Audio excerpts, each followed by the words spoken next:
자, 베드로 후서 이제 3장 베드로 후서를 오늘 마치겠습니다. 다음에 또 기회가 되면 베드로 전서나 후서는 다시 한번 하나님 말씀으로 제가 증거하겠습니다. 자, 20세기와 21세기에는 유난히 종말에 대한 그러한 사람들의 두려움이 컸습니다. 그 이유가 뭐냐면 특별히 이제 1999년 아마 여러분도 기억하실 겁니다. 그 해는 어떠한 한 예언자, 프랑스의 그 노스트라다무스죠. 그 사람이 쓴 그 많은 시 가운데, 예언시 가운데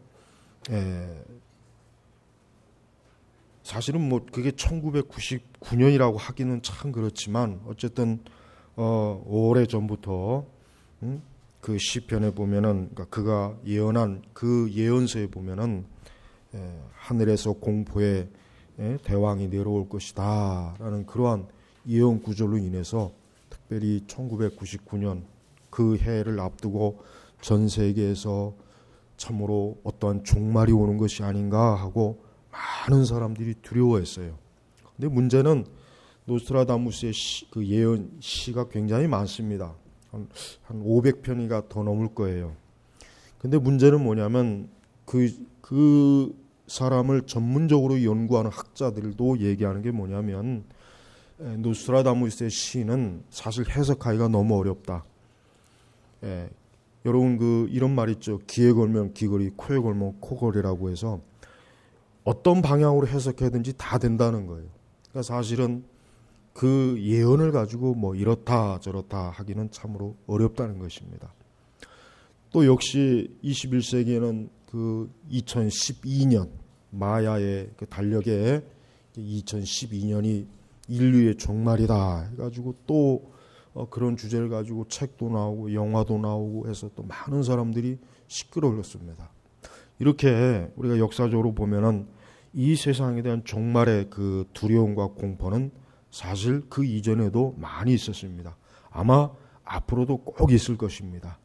근데 문제는 우리는 그러한 것들을 막 이 세상에서 막 그러한 것들의 소문이나 그러한 내용들을 막 들을 때마다 우리가 어떤 생각을 가져야 되냐면 우리는 그러한 세상에서 예언되어지고 알려지는 것들은 절대 우리는 믿어서도 안 되고 거기에 우리가 마음이 흔들거나 빼앗길 필요가 없는 거예요.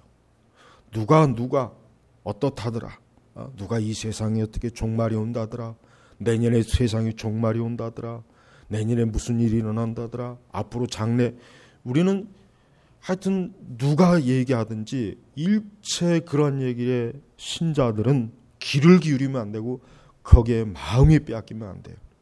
특별히 우리 한국은 유난맞게 이 종말에 대한 그러한 헛된 그 종교적 광기가 넘쳐나요.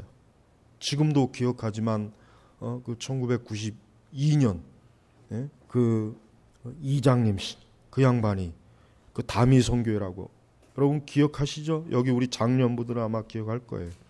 그 방송에 그 차량에다가 그냥 그 플랜카드 붙여놓고 시내를 달리면서 그때가 며칠이었죠? 그때 며칠 온다 그랬죠? 10월 28일인가 뭔가 온다고 사방천지 오죽하면 외신에서까지 해외에서까지도 그냥 취재하려고 그 다미 선교에 있는 사람들이 저 미국에 가서 유럽에 가서 일본에 가서 사방천지에 그리고 그날 방송국에서 진짜 오나 안 오나 방송국 카메라까지 같이 가가지고 그 사람들이 흰 옷 입고 그 산에 올라가가지고 그날 주님 온다고 기다리고 있었잖아요. 오기는 뭘 와요? 사실 그때가 우리나라 교회가 엄청나게 신뢰가 깨진 해였어요. 그때가 우리 한국 교회가 사회적으로 이 교회라고 하는 것이 그전까지는 그래도 굉장히 사회봉사도 하고 또 어쨌든 우리 사회에 유익함을 주는 곳이라고 생각을 했던 일반 사람들이 교회에 대한 신뢰가 완전히 확 무너진 시대였어요. 바로 그때입니다. 바로 그때란 말이에요. 그때 이후로 우리나라 교회가 어떻게 되냐면 하향세로 갔어요. 하향세.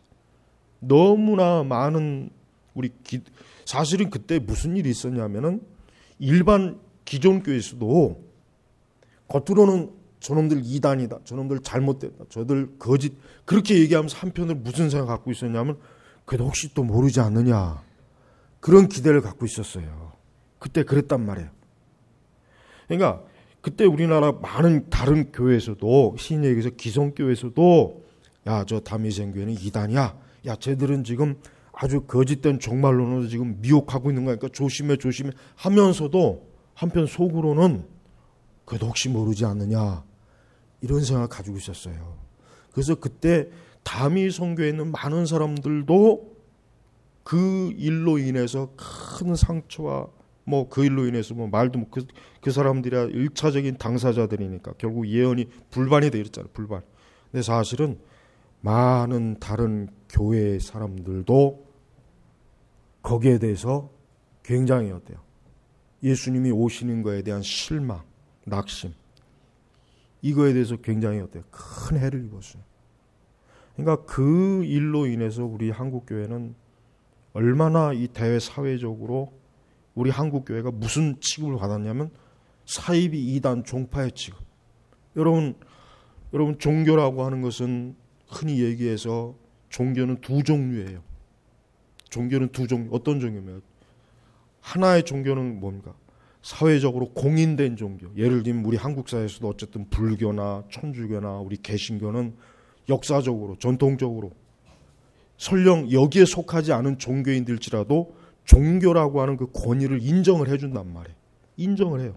우리가 불교도는 아니지만 불교가 우리 한국에 들어온 지가 벌써 1000년이 넘었잖아요.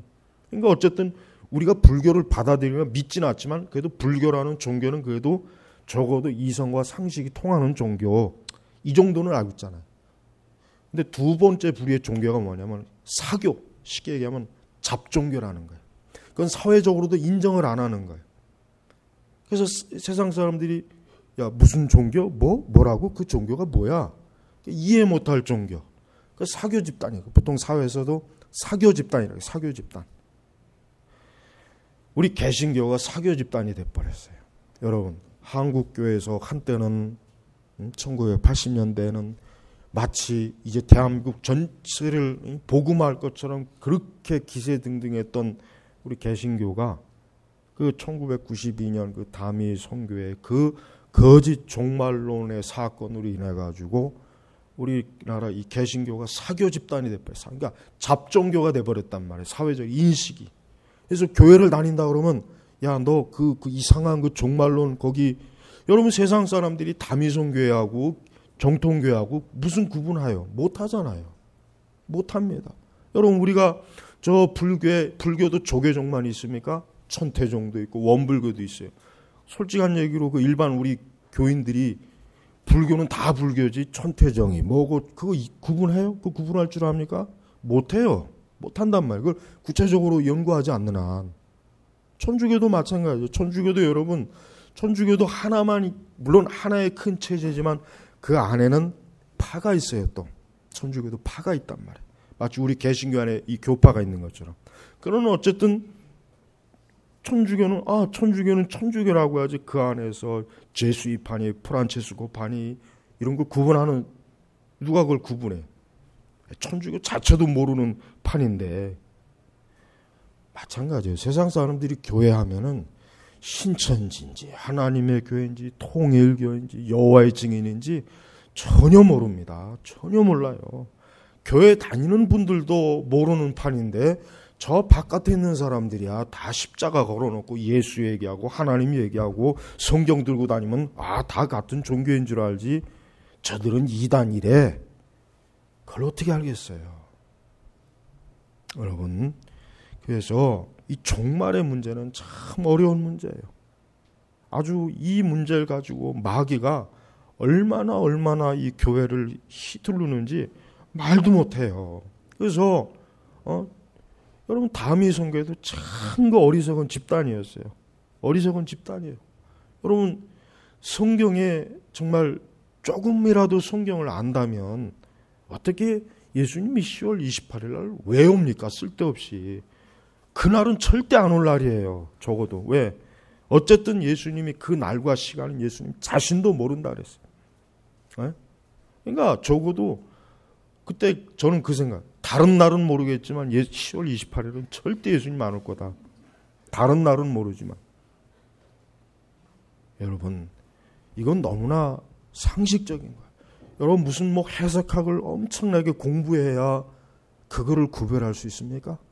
성경이 어디 10월 28일이 어디 있고, 심지어 여러분 요한계시록에는 연월시 딱 그렇게만 예언돼 있어요. 연월시 몇 년 몇 월 몇 시가 아니라 연월시. 여러분 성경도 정확하게 구체적인 연도와 달과 시를 계시를 안 해주셨는데 도대체 누가 무슨 근거로 어떠한 권위로 그런 종말의 예언을 하냔 말이에요. 자, 오늘 보십시오. 10절에도 그러나 주님의 날이, 보십시오. 베드로 사도도 그 주님의 날이 몇 날, 몇 시, 언제인지 얘기를 안 했잖아요. 왜 얘기를 안 했습니까? 하나님이 계시하지 않았기 때문에.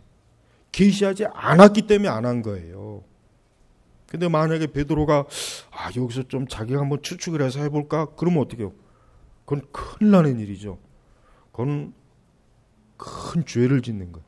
바로 그러한 죄를 짓는 짓을 이 종말론자, 이 사이비 종말론자들이 하고 있는 거예요. 지금도 종말론자들이 있잖아요. 신천지도 보십시오. 지금도 뭐 14만 4천이 뭐 수가 채워지면 어쩌고 저쩌고 지금도 저지랄 하고 있어요. 지금도. 여러분, 왜 하나님의 말씀에 없는 거는 아예 관심을 가지지 말아야 돼. 그렇죠? 근데 이런 기본적인 것조차도 우리 한국교회는 그날 그때 그 다미 선교회가 굉장히 여러분 세력이 셌어요. 지금도 생각하지만은 우리나라 기독교 역사 전체에서 아마 다미 선교회만큼 그렇게 많은 영향을 퍼뜨리는 사이비 집단은 없었어요. 지금 생각해봐도 온 시내를 돌아다니면서 심지어는 장로, 목사들까지도 예수님이 그날 온다고 교인들이 끌어내고 그런 짓을 그때 많은 기성 정통교회 다닌다고 하는 사람들이 거기에 얼마나 많이 심취했습니까? 얼마나 거기에 빠졌습니까? 우리나라 교회가 벌써 이미 그때쯤에 교회가 엉망이었다는 소리예요. 교리도 없고 신학도 없고 맨날 축복하다가 교회가 그렇게 한번 크게 사단에게 한번 된통 당한 거예요. 근데 지금도 정신을 못 차려요. 여전히 그때 교회나 지금 한국 교회나 달라진 게 없어요. 전혀 달라진 게 없어요. 전혀. 좀 제정신 가졌다면은 이거 이렇게 해야 돼서는 안 되겠구나. 교회가 이 모양이 돼서는 안 되겠구나. 그래서 신학과 교리를 기본적인 걸 더 철두철미하게 가르쳐야 되고 목사들의 설교는 더 성경적인 설교를 해야 되는데도 불구하고 전혀 달라진 게 없어요. 전혀. 하나도 달라진 게 없단 말이에요. 하나도. 여러분, 우리 신앙은 하여튼 말씀의 경계를 넘어가면 안 돼요. 어떤 이유로든지 말씀의 경계를 넘어가면 안 되는 거예요. 그런데 이렇게 수도 없이 이런 얘기를 해도 또 어디서 혹하면 또 넘어가요. 어디서 무슨 이상한 얘기하면 그걸 곰새 또 받아들여요. 이 사람은 영적으로는 어리석은 거예요. 그 다미성교에 빠졌던 사람이 뭐 학교도 못 나오고 무식한 사람들이 아니에요. 굉장히 거기 똑똑한 세상에서 대학 교육도 받고 박사들도 있고 의사들도 있고 그런 사람들도 거기 많았어요. 그런데도 그 허황된 종말론에 넘어가가지고 그런 일을 겪고 있으니 얼마나 한심해요. 자, 여러분 오늘 말씀을 이제 보겠습니다. 그러나 주님의 날이 도둑같이 올 것이다. 그렇습니다. 여러분 예수님께서 하나님께서는 주의 오심 다시 재림하심에 대해서 사실은 구약 성경에 예언이 많이 되어 있어요. 제가 말씀했죠. 이사야 13장 9절에는 보라 여호와의 날 곧 잔혹히 분냄과 맹렬히 노하는 날이 이르러 땅을 황폐하게 하며 그 중에서 죄인들을 멸하리니 스바냐 1장 15절은 그날은 분노의 날이요 환난과 고통의 날이요 황폐와 패망의 날이요 캄캄하고 어두운 날이요 구름과 흑암의 날이요. 구약 성경에서 선지자들은 이 마지막 때에 대한 종말에 대한 그 날을 여호와의 날, 분노의 날, 진노의 날이라고 이미 벌써 구약의 선지자들이 여러 곳에 예언해 놨어요. 그러니까 지금 이 베드로도 지금 이 말씀도 계시를 받은 말씀이지만 사실은 이 말씀도 어디를 근거로 해서 말씀한 거냐면 구약 성경의 선지자들이 예언한 것에 바탕을 두고 이 말씀이 계시된 거란 말이에요.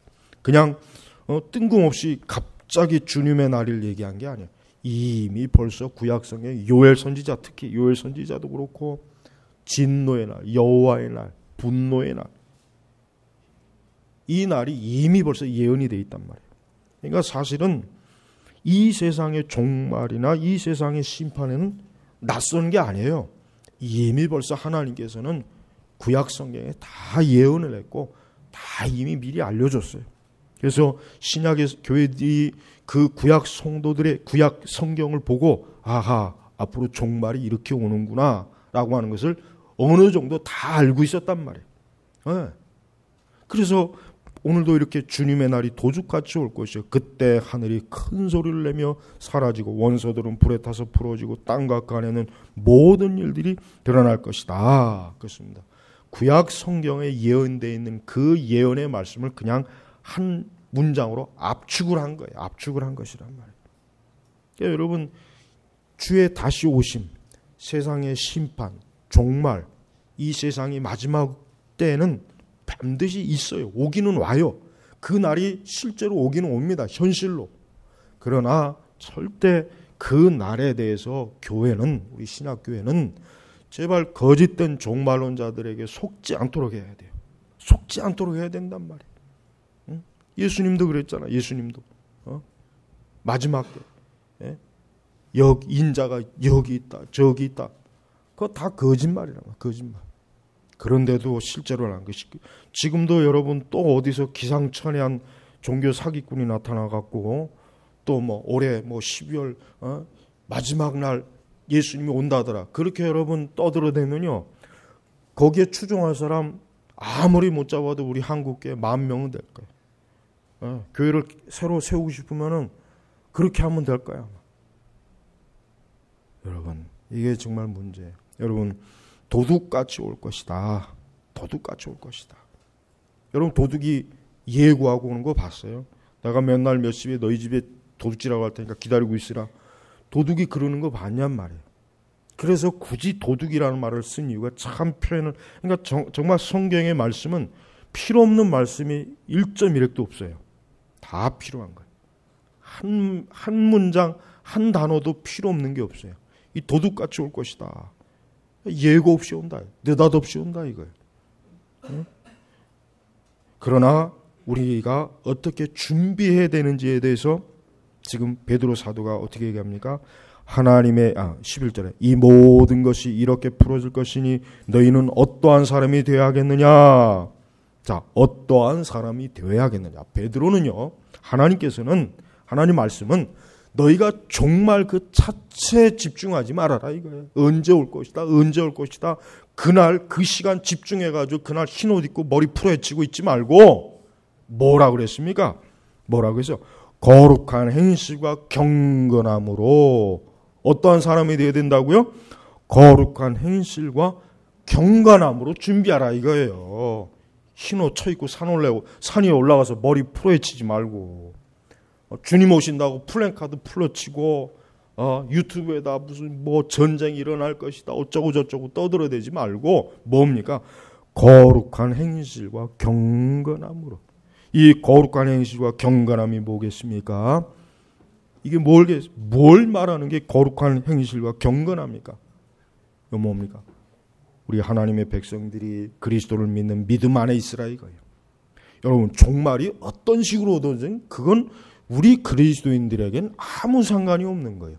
이 세상이 멸망하고 이 세상이 불타 없어지고 이 세상이 아까 구약 성경이 말한 것처럼 그 중에서 죄인들을 멸하리니, 그렇습니다.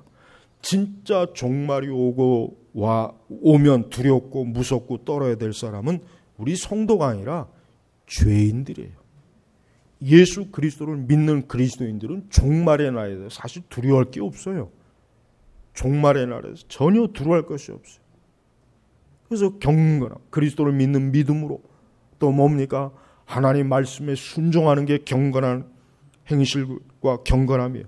또 이 세상을 사랑하지 않는 거예요. 이 세대를 본받지 않는 거예요. 그게 바로 뭐예요? 거룩한 행실과 경건함이에요. 그게. 네. 그래서 뭐라는 거예요? 어떠한 사람이 되어야 하겠느냐. 하나님께서는 우리 신자들에게 생각하게 하는 거예요. 내가 정말 주님이 오시는 그때에, 그래, 내가 주님이 이제 오실 텐데, 언젠가는 오실 텐데, 내가 지금 이 땅에서 하나님을 믿고 그리스도를 믿는 믿음 안에서 하나님의 자녀가 됐는데 어떠한 사람이 되어야 되겠느냐? 어떠한 사람이 되겠느냐? 동성애를 하는 사람이 되겠느냐? 술과 쾌락과 정욕으로 타락한 사람이 되어야 되겠느냐? 세상을 사랑하는 사람이 되겠느냐? 세상의 정욕에 빠져서 그냥 낮과 밤을 자기의 육신의 정욕에 빠져서 살겠느냐? 이단에 속하겠느냐? 어떠한 사람이 되어야 되겠냐? 이게 생각을 해보란 말이에요. 그러니까 그리스도인들은 생각하면서 살아야 돼요. 어떠한 사람이 되어야 하겠느냐? 보십시오. 어떠한 사람이 되어야 되겠냐? 거룩한 행실과 경건함으로 뭡니까? 하나님의 날이 임하기를 바라고 간절히 사모하여라 그랬습니다. 그리스도인의 특징이 뭡니까? 성도의 특징이 뭐냐? 하나님의 날이 임하기를 간절히 사모하는 사람이에요.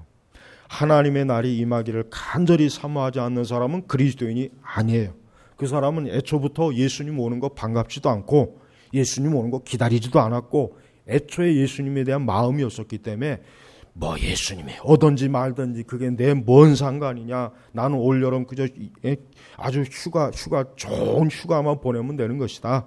나는 그저 친구들하고 재밌게 놀고 돈을 많이 벌고 나는 그저 이 세상에서 승진하고 뭐 그러니까 예수님을 사랑하지 않는 사람은 뭐예요?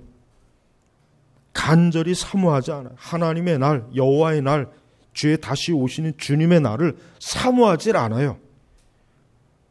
애초부터 그 사람은 그 속에 그리스도의 영이 없기 때문에 성령이 없기 때문에 사모하는 걸 다른 걸 사모해요. 뭘 사모하겠습니까? 이 세상을 사모하는 거예요. 육신의 것을 사모하는 거예요. 육신의 정욕을 사모하는 거예요. 그걸 사모해요. 그거는 뭐 아주 날밤을 새서라도 사모해요. 밤을 새서라도 도박을 해요. 밤을 새서라도 술을 먹습니다. 밤을 새서라도 악을 행하는 일은 아주 민첩해요. 빨라요. 신속해요. 지혜로워요. 탁월해요. 기술이 좋아요. 그러나 주님의 날 같은 건 신경 안 써요. 그러나 지금 이 말씀을 누구에게 준 것입니까? 일단 그게 중요해요. 우리 신자들에게 준 거예요. 여러분 이 베드로 서신서는 전부 신자들에게 준 겁니다. 서신서는 전부 그리스도인들에게 주신 말씀이에요. 1차적으로. 그러니까 베드로 사도는 지금 뭘 얘기하냐면 우리 그리스도인들 너희들은 지금 주님의 날이 오기를 사모해야 된다. 그것도 경건한 행실과 거룩한 행실과 경건함으로 너희가 지금 저 바깥에 있는 세상 사람들처럼 지금 그렇게 살아서는 안 된다. 너희는 지금 주님의 날이 올 것이다. 그리고 그때는 이 세상의 모든 것들이 불타 없어질 것이다. 눈에 보이는 모든 건물, 좋은 휴양지, 그 많은 돈도 다 불타 없어질 거예요. 우리가 가지고 있는 모든 좋은 것 다 없어질 거예요. 다 불타 없어질 거예요. 그러니까 신자는 그런 데 마음을 뺏기지 말아라. 뺏기지 말고 거룩한 행실과 경건함으로 하나님의 날이 임하기를 바라고 바란다는 걸 뭔 얘기하겠습니까? 기도하라는 얘기예요. 주의 날이 어서 속히 하나님의 날이 주님의 날이 주의 다시 오신 날이 속히 오기를 바라. 기도하라. 간절히 사모하여라. 이 사모한다는 표현이 뭐겠습니까? 오직 그것만 바라보는 거예요. 사모한다. 여러분 옛날에 상사병으로 죽는 것도 있잖아요. 나는 그 상사병으로 죽는 건 이해가 안 가요. 어떻게 상사병으로 죽을까? 참 이해가 안 가요. 근데 실제로 상사병으로 죽는 일이 있대요. 그래서 너무 사모하는 마음이 지극하니까 그러는 거예요. 지극하니까. 하나님께서는 우리가 주님의 다시 오심을 어느 정도까지 기다리나, 마치 상사병으로 죽을 것만 같이, 정말 주님의 날이 정말 빨리 왔으면 이런 마음을 가지라 이거예요. 그게 바로 사모한다는 표현의 의미, 그 단어의 뜻이 바로 그겁니다. 근데 실제로 우리 성도들이 그렇습니까? 오늘날 우리 신자들이 과연 그렇습니까? 안 그렇잖아요. 안 그래요. 진짜 주님의 날이 사모하기를 바라면은 절대 그런 식으로 살 수 없는 삶의 형태를 지금 갖고 있어요. 주님의 날을 사모하는 사람이 과연 세상에 잠시라도 빠지겠습니까? 자기 육신을 위해서 그렇게 대단한 걸 추구한다고 주일 성수도 안 하고, 교회도 안 나오고, 성경도 안 읽고, 기도도 안 하고, 믿음 생활 제대로 개떡같이 하고, 엉망진창으로 자꾸 세상에 한 발자국 내들려고, 여러분 정말 주님의 날이 사모하기를 바라는 사람은 그렇게 되겠어요? 절대 그럴 수가 없어요. 정말 이 주님의 날을 사모하는 사람은 아주 그 날을 위해서 자기의 모든 것을 그냥 거기에 집중하는, 거기에 마음을 다하는 거예요. 이게 성도란 말이에요. 이게 진정한 성도예요. 주님의 날을 사모하지 않는 사람은, 그 사람은 거듭난 게 아니에요. 그 사람은 구원받은 사람이 아니에요. 진짜 거듭나고 구원받은 사람은 이렇게 주님의 오시는 날을 사모해요. 오직 그거 외에는 다른 걸 눈에 보이질 않아요. 그만큼 간절히 누굴 보고자 하는 마음이에요. 예수님을 보고 싶어 하는 거예요. 여러분, 예수님을 실제로 우리의 눈으로 보고 싶은 마음이 안 됩니까? 물론 예수님은 영으로 함께 하시는 분이에요. 그러나 예수님은 영원한 신성과 인성, 그 인성도 영원히 가지고 계신 분이에요. 그래서 우리는 예수님을 장차 눈으로 볼 수 있어요. 나중에. 네. 우리가 하나님 나라에 가면 주님을 보겠죠. 그러나 주의 날이 올 때, 주님이 다시 오실 때, 그때 예수님을 볼 수 있단 말이에요. 그때 예수님을 볼 수 있단 말이에요. 근데 정말 예수님을 사랑하는 사람, 정말 예수님을 사랑해서 상사병에 걸릴 정도로 주님을 사랑하는 사람은 뭘 기다리겠냐 이게. 주님이 다시 오는 날을 기다리지 다른 무언가를 기대하겠습니까? 그러니까 우리 성도들은 벌써 그 마음이 차지하는 게 무엇이냐가 드러나요. 성도는 그 마음이 누가 차지하느냐? 주님이 내 마음을 차지하고 있느냐? 아니면 세상이 내 마음을 차지하고 있느냐? 그러면서 계속해서 또 반복해요. 또 반복. 그날에 하늘들이 불에 타서 풀어지고 원소들은 불에 녹아버릴 것이다. 10절하고 12절의 말씀이 그 세상이 그 나중에 어떻게 될지에 대해서 반복해서 얘기해서 왜 반복하겠습니까? 실제로 있다는 것을 강조하기 위해서 그런 거예요. 행여라도 베드로 사도는 자기 말을 농담으로 들을까봐, 롯의 사위들처럼 농담으로 들을까봐, 야 무슨 세상이 어떻게 불타 없어지고 이게 말이나 되냐, 행여라도 그렇게 생각할까봐 베드로 사도는 또 한 번 강조하는 거예요. 진짜 그런다 이거예요. 진짜 내 말을 농담으로 듣지 말고 진짜 그날에 저 하늘들이 불에 타서 풀어지고 원소들은 불에 녹아버릴 것이다. 실제로 있다는 걸 강조하기 위해서 다시 한번 반복해 주는 거예요. 그러면서 어떠한 소망을 우리에게 줍니까? 세상 사람들은 이 세상은 그 불에 녹아 버릴 거예요. 세상과 지금의 이 세대는 다 불에 타서 풀어지게 없어져. 그러나 우리 성도들에게 소망이 있어요. 어떠한 소망? 그러나 우리는 주님의 약속대로 뭐예요? 의가 거하는 새하늘과 새 땅을 바라본다. 바로 이거예요. 이거 소망이잖아요. 소망. 여러분, 베드로 전서와 베드로 후서가 왜 쓰여졌습니까? 제가 처음에 베드로 전서 강의할 때 그랬죠. 핍박받는 성도들을 위해서 이 서신이 쓰여진 거예요. 핍박받는, 예수님 믿는다고 해서 잡혀가고 죽음을 당하고 매를 맞고 감옥에 가고 직장을 잃어버리고 너무나 불과 같이 고통, 우리처럼 이렇게 편안하게 있는 우리를 위해서 사실은 쓴 게 아니라, 우리 같은 사람이 아니라 당장 내일 죽을 사람들, 당장 오늘 예배드리다가 잘못하면 죽을 사람들, 그 사람들을 위해서 쓴 거란 말이에요. 그러니까 지금 베드로 사도는 소망을 주는 거예요. 우리의 믿음 생활, 우리가 지금 이렇게 목숨을 걸고 모든 걸 다 바쳐 주님을 사모하는 이게 절대 헛된 일이 아니다. 장차 새하늘과 새 땅. 그래서 여기 보니까 새하늘과 새 땅을 바라본다. 계시록에는 마치 뭡니까? 신부가 신랑을 위해서 단장한 것 같다 그랬죠. 새하늘과 새 땅. 그러니까 이 새하늘과 새 땅이라는 건 뭐예요? 실제적인 거예요. 실제로 물리적인 장소란 말이에요. 가상세계가 아니에요. 그냥 꾸며낸 전설의 낙원, 뭐 있는지 없는지도 모르는 그게 아니라 새 하늘과 새 땅. 그러니까 지금 우리가 알고 있는 이 하늘과 이 땅은 뭐예요? 낡아지는 거예요. 이거는 그러니까 첫 번째. 그러니까 이거는 새 것이 아니죠. 낡았잖아요. 벌써 낡았잖아요, 세상이. 근데 새 하늘과 새 땅. 하나님의 말씀으로 창조한, 말씀으로 세상을 창조했는데 말씀으로 역시 새 하늘과 새 땅을 창조해 주시잖아요. 그 땅을 바라본다. 이거. 바라본다. 거기에 소망을 둔다. 이거. 소망. 여러분, 우리에게 이런 소망이 있습니까?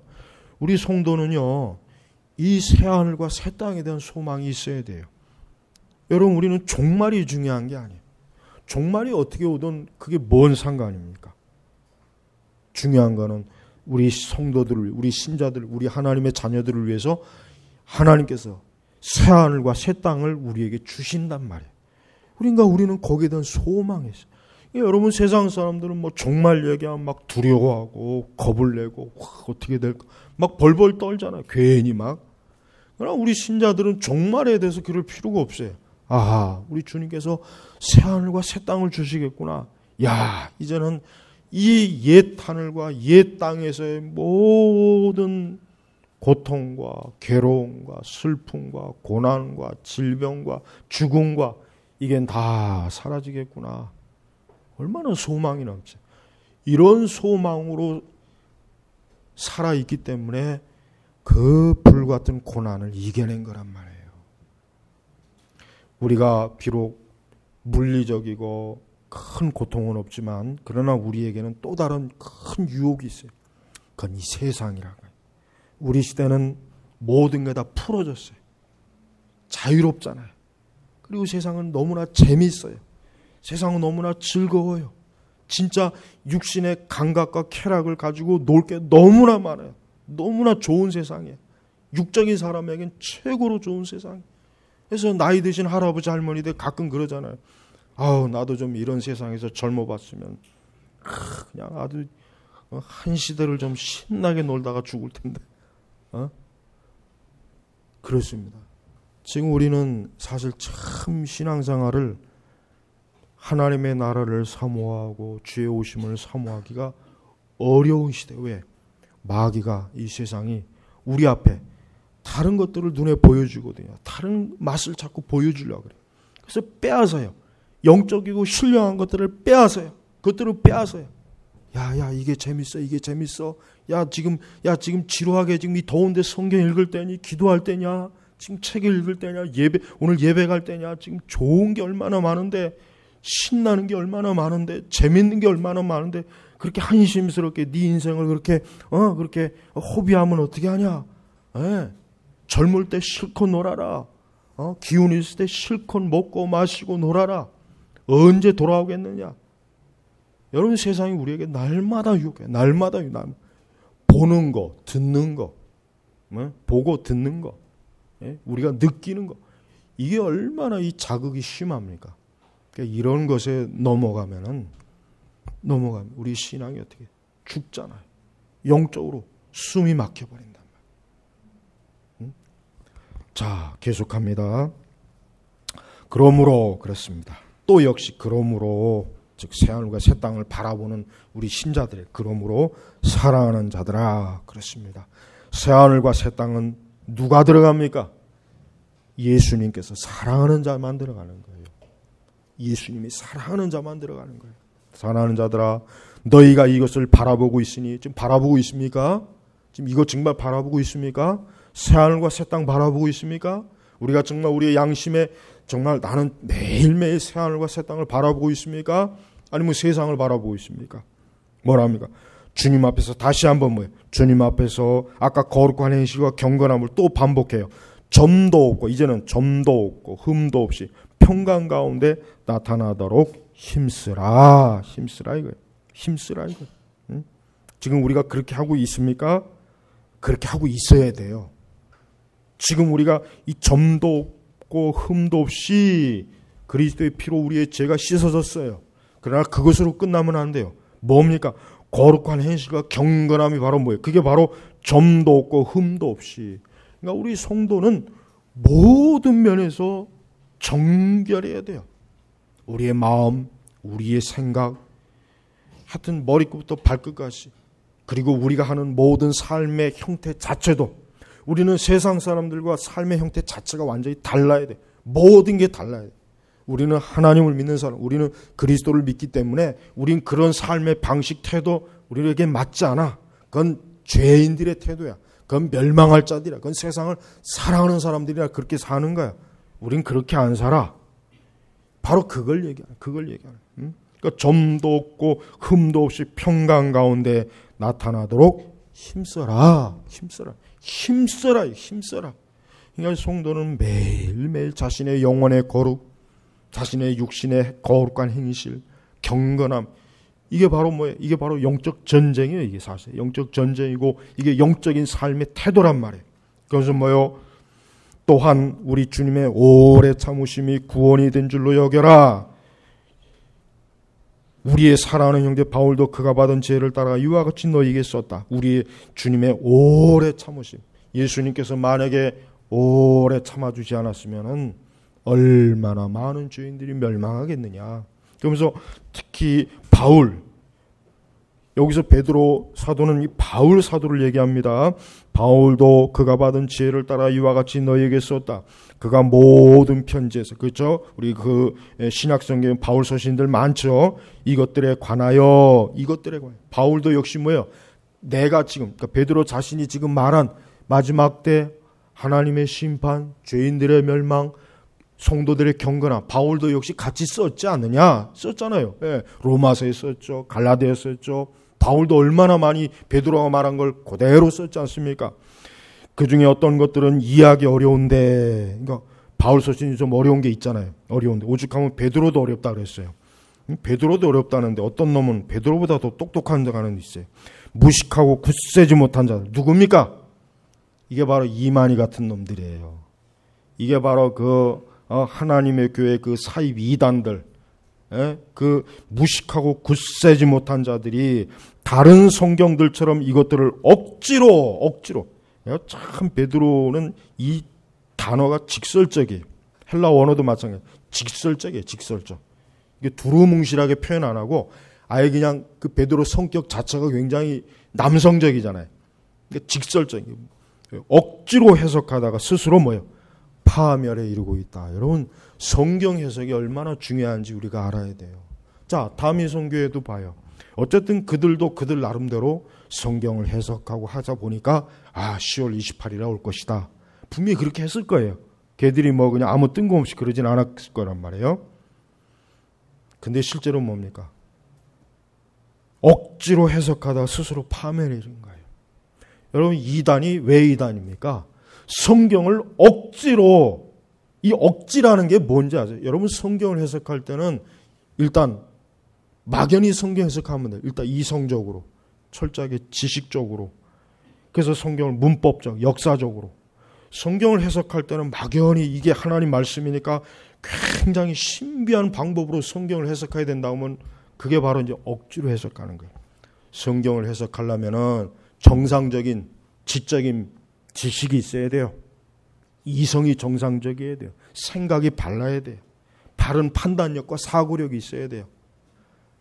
뭔가 신비적으로 성경 해석하는 사람들, 그거 전부 다 그 이단들이잖아요. 말도 안 되고 끼워 맞추고 억지로, 이 억지로는 표현이 참 이 바른 성경이 아주 표현을 잘한 거예요. 해석을 잘한 거예요. 억지로. 여러분, 이단들의 성경 해석 보세요. 진짜 억지잖아요. 하나님의 교회도 억지로 해석하죠. 신천지도 억지로, 구원파도. 그들의 성경에서 보면은 너무 말이 안 되는 거예요. 너무. 그래서 무식하고 굳세지 못한 자들. 보세요. 베드로는 그런 자들을 무식하다 이게 무식하다. 굳세지 못한 자. 여기서 굳세지 못한 자들은 어떤 사람들이 아십니까? 항상 흔들리는 사람이에요. 늘 영적으로 안정이 안 돼 도대체가. 여기서 이 말 들으면 그래? 저기서 저 말 들으면 그래? 또 누가 말하면 그랬어? 이게 아니었네? 또 그거야? 이 굳세지 못한 자들은 진짜 진리를 들어도 또 방황해요. 시간 지나면. 그러니까 굳세지 못해요. 배가 여러분 바다 위에 배를 띄워놓으면 어떻게 배가 출렁출렁하는 바닷물에 배가 어때요? 그 해류, 조류에 배가 떠다닌단 말이에요. 그게 바로 굳세지 못한 자들의 표현의 뜻이에요. 성경에서 바로 그 의미를 준 거예요. 그러니까 여러분 신앙생활을 잘하려면 말씀과 교리에 딱 뿌리를 내려야 돼요. 흔들리면 안 된단 말이에요. 그 굳세지 못하고 이런 사람들은 보면 항상 흔들려요. 이런 사람이 있어요. 하여튼 기질적으로 그러는 건지 영적으로 그런지 모르지만 이 굳세지 못한 자들이 있어요. 굳세지 못한 자들이 꼭 있어요. 그렇게 바르게 가르쳐주고 그렇게 해설을 해주고 그렇게 좀 알려줘도 또 시간 지나면 또 딴소리하고 엉뚱한 얘기나 하고 어디 가서 엉뚱한 거 듣고 와가지고 그런 사람들 보면 참 정말 답답해요. 답답해요 정말. 너무 안타까워요. 제발 여러분 우리가 배운 진리. 그래서 저는 이 부분에 있어서 여러분 개혁주의 신학과 개혁주의 신학만큼 좋은 신앙 없어요. 모든 신학 다 통틀어가지고 개혁주의 신학과 개혁주의 신학만큼 안전한 신학이 없습니다. 난 이걸 아주 자신 있게 얘기할 수 있어요. 모든 신학을 다 공부해 보면은 너무나 결함이 많아요. 알미냐 결함 많습니다. 자유주의 이건 뭐 기독교도 아니에요. 여러 많은 신학과 신앙이 있어요. 근데 청교도 개혁주의 신학만큼 완벽한 신학은 없습니다. 없어요. 정말 없어요. 아무리 다른 것과 객관적으로 비교해봐도 성경을 가장 온전하게 해석하고 가장 온전한 신앙으로 이끌어줄 가장 안전한 신학 교리는 청교도 개혁주의밖에 없어요. 다른 건 정말 없습니다. 이건 이건 분명히 제 자신이 연구한 거예요. 저도 알고 있는 거고 또 많은 참된 신학자들이 얘기하는 거란 말이에요. 그러니까 이제 한번 이런 개혁주의나 개혁주의 신앙을 알았으면 다른 데로 가면 안 돼요. 그러니까 다른 신학과 신앙으로 흔들리면 안 된다. 또 세대주의 신학이나 신앙이 또 그런 것 같아서 또 거기에 가서 또 기웃기웃거리고 또 은사주에 가서 기웃거려버리고 또 영성주에 가서 기웃거려버리고 자꾸 기웃기웃거리는 사람들 있죠. 그 사람도 있어요. 우리 교회도 그런 사람들 왔다가 많이 갔어요. 그거 굳세지 못한 거예요. 네? 더 굳센 신앙이 돼요. 그래서 뭡니까? 스스로 파멸. 이 파멸이란 말이 얼마나 무섭습니까? 파멸. 여기서 파문. 그럼 파문. 교회 교적에서 가장 좀 더 이해하기 쉽게 여러분 호적에서 파버린다 이런 말 있죠. 옛날 자식들이 말하면 이놈의 새끼 너 호적에서 파버릴 거다. 지금 바로 이 파멸이 그거예요. 근데 로마 천주교에서는 파문. 우리 개신교에서는 출교. 그러니까 여기서 이 파멸을 나눈다는 것은 멸망한다는 거예요. 멸망. 더 이상 그리스도와 관계가 없어진 거. 무서운 단어예요. 무서운 단어. 그러니까 성경 해석이 잘못되면 이렇게 무서운 거예요. 그런데도 그 말도 안 되는 무료 성경 신학교인지 뭐 그런 데 가가지고 이만희가 뭐 이길 자라는 둥 거기에 가서 신학 배워가지고 그런 거 보면 너무 안타까워요. 언제쯤 그 정신 차리고 돌아올려는지. 자, 그러므로 사랑하는 자들아, 또 그러므로 사랑하는 자들. 여러분 베드로 사도가 굉장히 사랑이 많은 사람이에요. 성도들을 얼마나 애지중지하는지 몰라요. 이단에 빠질까봐, 잘못된 데 빠질까봐, 행여라도 핍박과 고난받다가 그만 믿음이 낙심이 돼서 또 배교할까봐. 사랑하는 자들아 보니까 너희가 이미 알고 있으니 불의한 자들의 속임에 이끌려 너희의 경고함을 잃지 않도록 조심하여라. 그래요. 지금 사실 이단의 개신교 해서 파생된 이단에 속한 자들이 사실은 기존의 교회 다니는 사람들 거의 대부분이잖아요. 거의 대부분이란 말이에요. 바로 그거예요. 너희의 경고함을 잃지 않도록 조심하여라. 조심을 했으면은 그런 이단에 안 빠졌을 텐데. 보십시오. 근데 한 가지 우리가 좀 알고 있어야 될 게 있어요. 그러므로 사랑하는 자들아, 너희가 이미 알고 있으니. 이게 문제예요. 왜 많은 사람들이 이단에 빠지냐면 무지해서 그런 거예요. 교회에서 가르치지 않아서 그런 거예요. 근데 초대교회 성도는 이미 알고 있어요. 이미 알아도 자칫하면 어떻게 해요?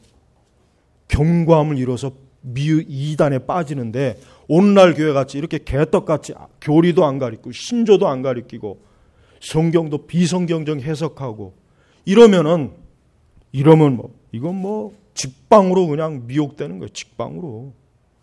이미 알아도 너희가 조심하라 그러잖아요. 베드로. 너희가 이미 알고 있어. 이미 안다는 건 뭘 알고 있냐면 이미 복음을 알고 있다는 거예요. 이미 벌써 사도들이 가르쳐준 하나님의 말씀의 진리를 알고 있다는 거예요. 그래도 너희의 경고함을 잃지 않도록 조심해라. 이게 조심해라. 그래도 조심하라. 이게. 그러니 아예 무식하고 아무것도 모르는 우리 시대 그 교회 다니는 사람들은 이건 마귀가 볼 때는 그냥 지나가면서 그냥 오이 따먹는 건 아무 상관이 없어요.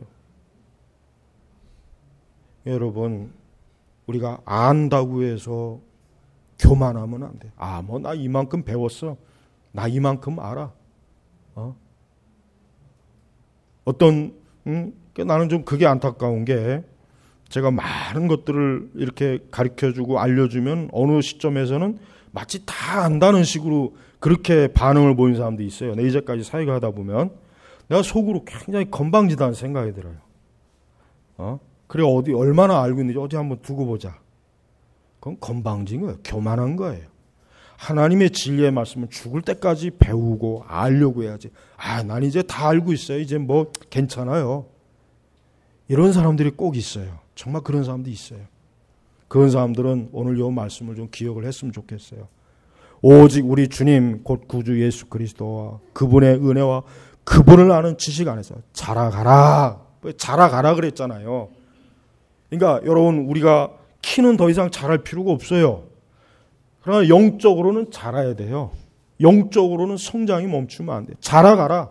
뭐에서 뭘 자라가라? 우리 주님 구주 예수 그리스도의 은혜와 그분을 아는 지식 안에서 자라가라. 영광이 이제와 영원한 날까지 그분께 있기를 원합니다. 아멘. 여러분, 우리 성도들은 영원한 날을 사모해야 됩니다. 그리고 경고해야 됩니다. 진리에 뿌리내린 신앙을 절대로 놓치면 안 됩니다. 또한 우리는 예수 그리스도를 아는 지식과 열심과 경건에 힘써야 돼요. 힘써야 돼요. 예수님과 인격적으로 친밀해야 돼요. 예수 그리스도 안에 거룩함에 더 거해야 돼요. 예수 그리스도를 더욱 많이 사랑해야 돼요. 예수님이 주신 모든 계명을 힘써 순종해야 돼요. 예수 그리스도의 피로 우리의 죄를 씻었기 때문에 우리는 날마다 그 거룩함 안에 우리가 있어야 되는 거예요. 그게 바로 뭡니까? 그분을 아는 지식 안에서 자라가라. 그러면서 영광이 이제와 영원한 날까지. 그렇습니다. 우리 성도는 영원한 날을 사모하는 사람이에요. 우리 성도는 영원한 날. 장차 우리 그리스도인들은 새하늘과 새 땅에서 영원히 살 거예요. 그러나 예수 그리스도를 믿지 않고 또 교회 안에 예배당 안에 있지만은 불경건하고 그리스도와 함께하지 아니하고 껍데기만 신자고 속은 죽은 자는 영원한 지옥의 파멸에 빠진단 말이에요. 이게 얼마나 무서운 말이에요. 얼마나 무서운 말. 그래서 이 스스로 이 파멸에 이르는 사람이 많아요. 적지 않습니다. 우리 성도 여러분, 오늘 제가 말씀을 좀 급하게 이건 한 2, 3주에 걸쳐서 해야 될 말씀을 제가 지금 빨리빨리 그냥 강의를 다 해치워보려고 지금 빨리 하는데, 말씀을 다시 한번 잘 읽어보십시오. 오늘 이 본문 읽을 말씀에는 더 많은 것들이 더 많아요. 사실은 그러나 가장 중요한 것만 제가 전거했습니다. 여러분들이 이 말씀을 다시 한번 읽어보고 나는 정말 그날이 임하기를 사모하고 있는가?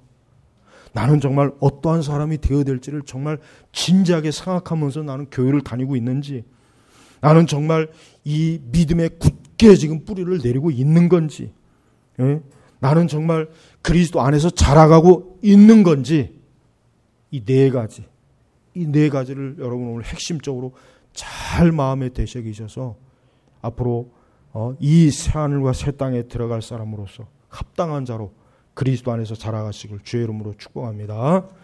기도하겠습니다. 하나님 아버지 감사합니다. 우리에게 주신 이 귀하고 이 엄중한 말씀을 우리가 농담으로 듣지 않게 하소서. 이와 같은 귀한 말씀을 우리가 이 세상 지식보다 못하게 여기는 일도 없게 해주시고, 오늘 이 말씀에 우리의 영혼을 비치고 우리의 삶을 비치게 하시고 우리의 마음을 비추게 하시고 우리의 지성을 비치게 하여 주시옵소서. 그래야 그리스도 앞에 어떠한 사람이 되어야 되는지, 주님을 어떻게 맞이할 것인지를 진지하게 생각하며 신앙생활하도록 인도하옵소서. 감사하며 예수님의 이름으로 기도 올렸습니다. 아멘.